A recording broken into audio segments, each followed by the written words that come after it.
Hey guys, I'm just on the job and I wanted to talk about Star Citizen, but I'm not willing to wait until I get off my shift to talk about Star Citizen.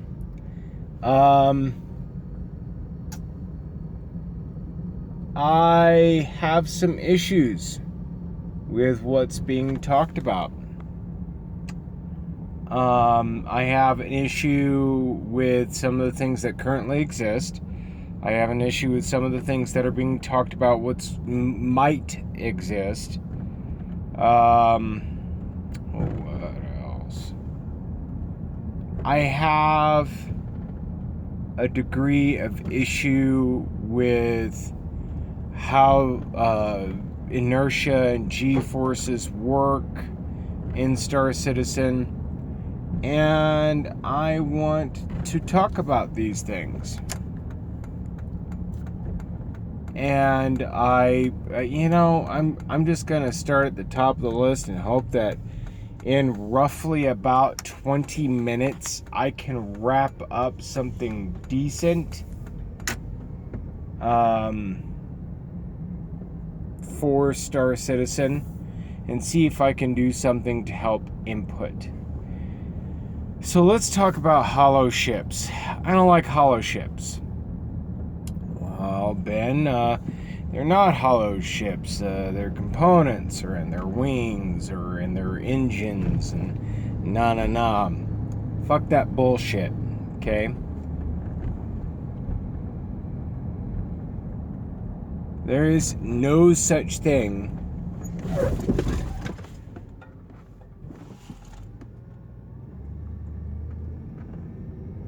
sometimes you gotta make sure. There is no such thing as certain components aren't gonna be on the inside of the ship. Okay? There's absolutely no such thing as. So let's say, for instance, the engine. We have a Drake interplanetary Cutlass whose mechanical capabilities aren't on the inside of the ship. And I have seen the rework. Guys, one weapon rack. One weapon rack is fine. The major thing you guys are missing from game, and this continues to piss me off, the one thing that you're missing from these ships is these ships have to be people's homes. The beds have to work. There has to be a kitchenette. If you're gonna do stamina and hydration, satiation, evacuation, stuff like that, guys, you're gonna have to start thinking about creature comforts. The rework is not complete if the beds don't work, if there's no kitchen, if there's not a fucking coffee maker in the goddamn kitchen. Drake, interplanetary, There should be a whole section of ship that is dedicated towards rest, relaxation. It's my fucking water ball. Recreation. No, it's like on the Caterpillar. The Caterpillar, the main mess hall area. The main mess hall area is the same area as the kitchen, is the same area as part of the bunkhouse. That will not do. Okay, if you can fit a mini apartment into the tail ass end of a Mustang Beta, you can square away housing of some kind on every ship. And more than just fucking bunk beds.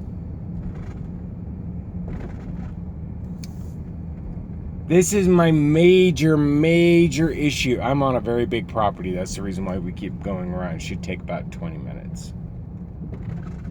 Major problem with the lack of creature comforts. Where's the vid screen to watch vids? Or basically TV. Where is your home entertainment set? Where's your console? Where's your PC? Where's your coffee maker? Where's your area rug? Living space. All ships should be separated into flight space, essentially the cockpit or the bridge, depending on the size of the ship.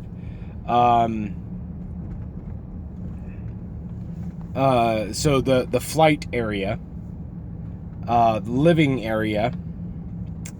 Oh, what else? Work area. Your work area on, for instance, the Drake rework is the cargo space. That's where you're going to be putting in the most time and work is in that space. Okay?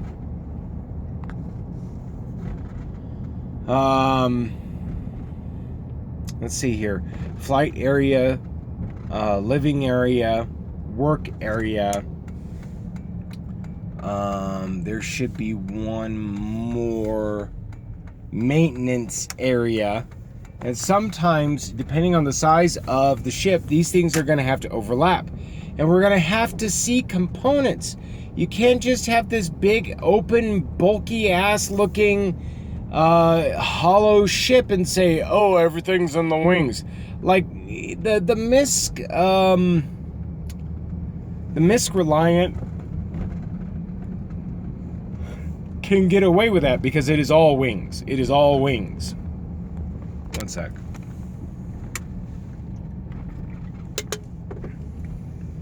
I don't like to do product advertising. It is all wings, and so because it is all wings, it is capable of getting away with certain things other ships can't. Okay? So I'm going in here.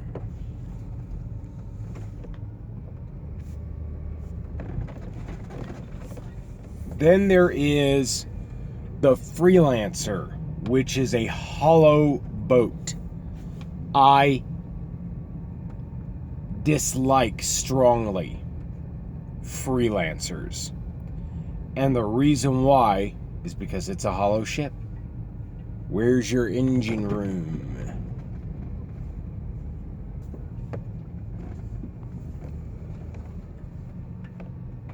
Where is your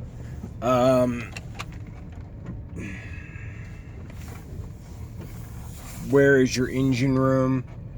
Where is your ability to store smaller vehicles? Let me see what's over here. Where is your ability? Taking up floor space, man. That is a crock of fucking shit right there, all by its little ass lonesome self. Taking up cargo space. Dude, here's the thing that you ought to be able to do with your big ass hollow ship. You ought to be able to take your Drake Interplanetary Dragonfly, which is that Harley Davidson looking motherfucker, and hang it from the rafters as a means to store it.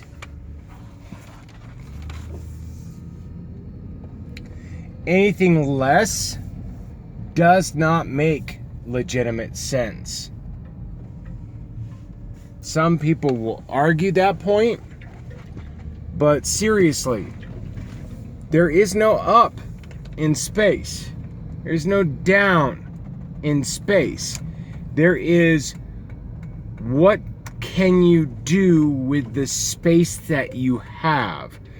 If I have my Caterpillar in modules 1 through 4 stocked with trade goods, and I am nope, we're good. Stocked with trade goods for sale, and you're shipping that to wherever the fuck you can sell it, that ship isn't a hollow ship. If your engines are damaged, there's an actual engineering room where you can go and fix that shit. So, you know, if you're going to do these big hollow boats, all that kind of stuff, it's going to be on the exterior. It's going to be on the exterior, or worse, it's going to be exposed. So I don't like hollow boats. I don't like hollow ships at all whatsoever. They don't make logistical sense. There has to be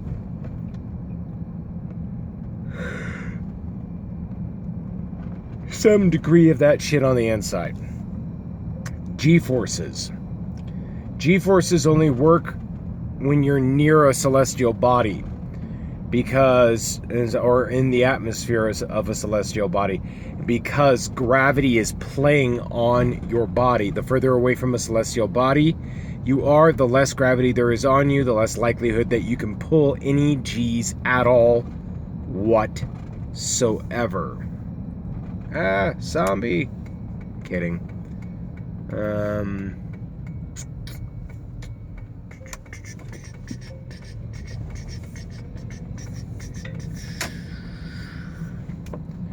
So, how should G-forces or gravity behave on a ship? It's the hot chick theory. The further away from a hot chick you are, the less aware that that person that you're looking at is a hot chick, and the less effects there are on your personality changes. So, the closer you get, the more your behavior changes, because the more you are aware that that is a hot chick. All of a sudden you start to act different. That's how hot chick theory works. Is the closer you are to a gravitational field, and the heavier that gravitational field is, the more of an effect plays on your ship. The further away from a hot chick you are, the less aware that you of that person being a hot chick, the less your behavior changes. The closer you get to said hot chick, and the more there is the realization of how hot that hot chick is. For instance, a hot chick from scale of 1 to 10 on the hot chickometer, a 1 with very minimal gravitational effects is not going to affect you in the same manner for which a hot chick on the scale of 10 is going to affect you. A hot chick on the scale of 10 is going to affect you at a greater distance away. You know, you get the point. I don't think I have to describe that much more than I already have. Okay, so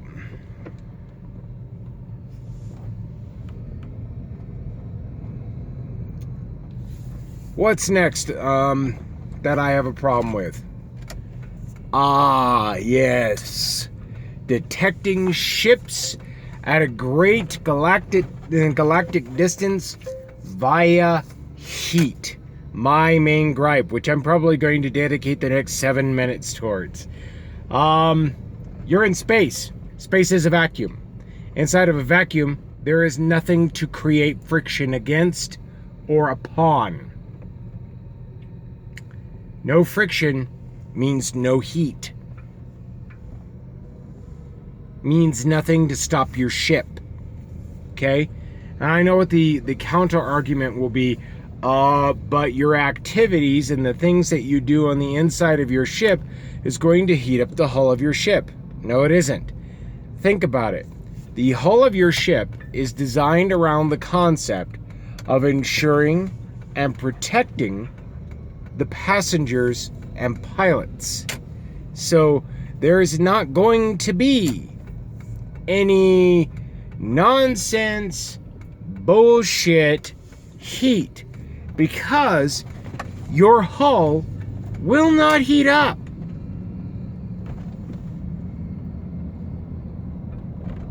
Your hull will not heat up because the vacuum of space does not conduct heat. The vacuum of space is cold and remains cold. So then there's the other argument. Okay, let's get to the other argument. The other argument. Do your job, Ben.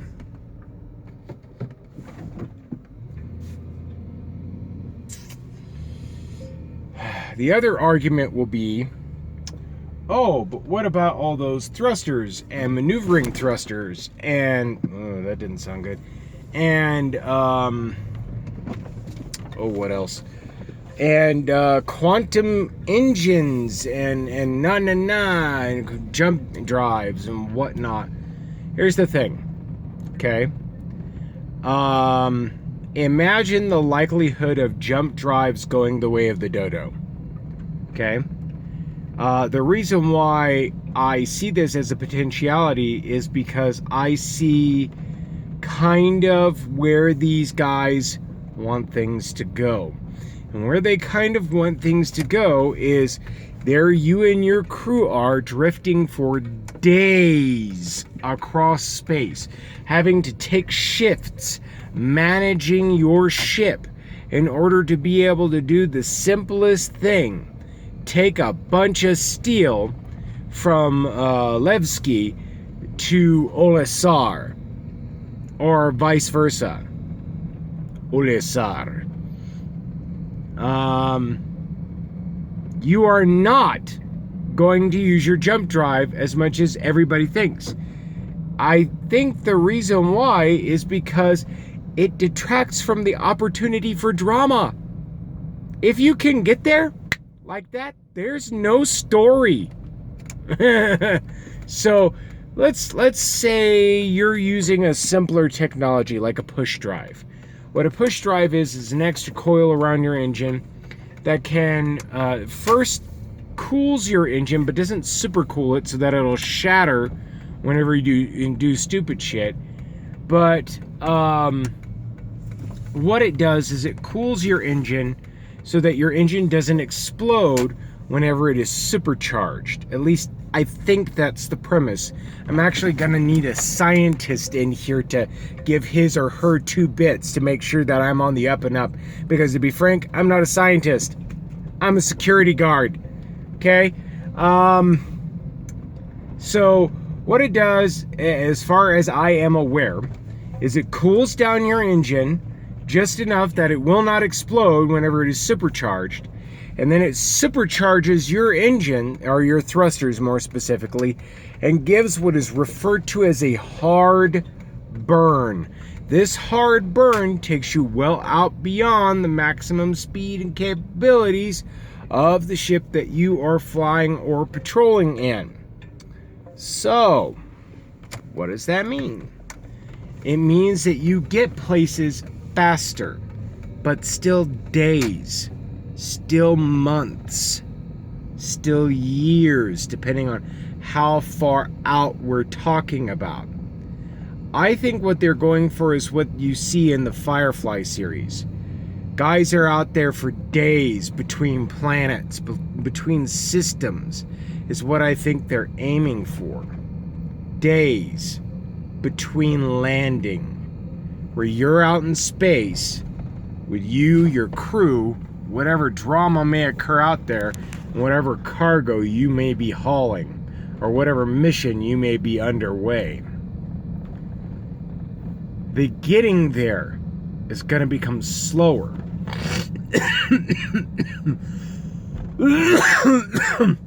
That's why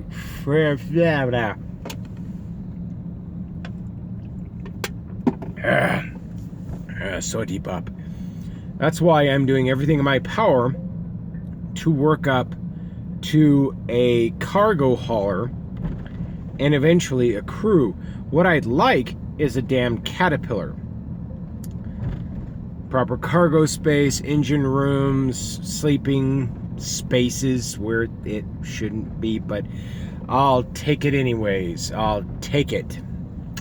And the reason why is because if you have a Caterpillar and you have a handful of people you trust and can tolerate for the next 2-3 days, while everybody else is getting their feet on that stupid, getting their feet grounded on that stupid little moon, the rest of us could be out there 2-3 day journey, gathering up cargo, bringing it back, selling it, free credits. Hello. Now, heat isn't going to work. So what then? EMF. Everything on a ship produces an electromagnetic frequency. Produces an electromagnetic frequency signal. So, the power relay between your engines and your the computer, that generates EMF. Your life support, that generates EMF. Your sensors generate EMF. And I know what you guys are saying to yourselves. That doesn't make a lick of sense. That's not true. For years now, scientists have been tracking electromagnetic frequencies in an attempt to discover life. By the time of 2579 or whatever the fuck it is this week, the sensors to detect EMF will be extremely powerful and small enough to fit on a very small ship. Small enough, but powerful enough to detect ships multiple systems away. With heat, you have to be looking in the right direction, for the right duration, at the right time, with sensors that would take up half the ship, no matter how you cut it, to be able to see more than half a system away. And whenever I say system, I mean a solar system. Okay? And if all of those factors are not in the right place at the right time, it don't work. Okay? You're not going to use heat to detect other ships. It's not going to work. It's not feasible in reality. Grow a pair. Grow up. EMF is the path to go. Anyways, that's a handful of things that I have to gripe about. Star Citizen is an amazing game. You really should give it a chance. Save up your money and go really give it a try. Please like, please subscribe. It really does help me. Also, please, if you get into Star Citizen, use my reference code, which I will put in the bottom of this video as soon as I am home, which is about 3 hours away. And, dude, you gotta play. It's badass. It is literally just that awesome. Anyways, guys, I love you. Have fun. Bye.